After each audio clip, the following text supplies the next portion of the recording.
because the Arabs are not Egyptian.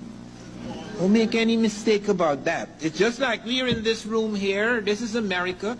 It would be hard to find a Native American in this room. The world has changed dramatically. There have been half a dozen invasions of Egypt, the Persians, the Greeks, the Syrians, the Persians, the Greeks, the Romans, the Arabs. That is not Egypt. Egypt is no longer Egyptian. They have not a damn thing to do with the building of the pyramids. We now have hard proof, very hard proof, that Egypt was African when the pyramids were built. There is no question about it. This is not guesswork. This is not theory. We found the skeletons in the ancient graves. We found sculptures, which you'll never see when you go to Egypt. They don't put those things on display.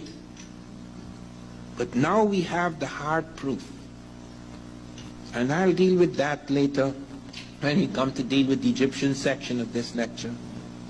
But I appeared before the Congressional Committee and I presented 12 witnesses, all European. Because they're going to say I'm Afrocentric if I show them this African said this. No, no, no. I'm going to take the very people that you think you will listen to.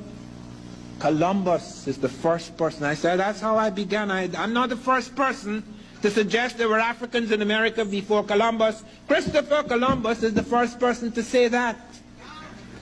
He actually says in the Journal of the Second Voyage that when he was in Haiti, Native Americans came to them and told them that black-skinned people had come from the south and southeast trading in gold-tipped metal spears. Columbus may or may not have believed, but he actually collected samples of these spears. They were sent back to Spain. They were meticulously, microscopically examined in Spain. And they were found to be identical, not just similar, identical with spears being forged in African Guinea. Of 32 parts, 18 were of gold, 6 of silver, and 8 of copper. Not only were they identical metallurgically, the words the Africans were using for these spears were the words the Americans were using. African word for gold, Ghana. That's why it's called Ghana. Gold Empire, the Golden Empire.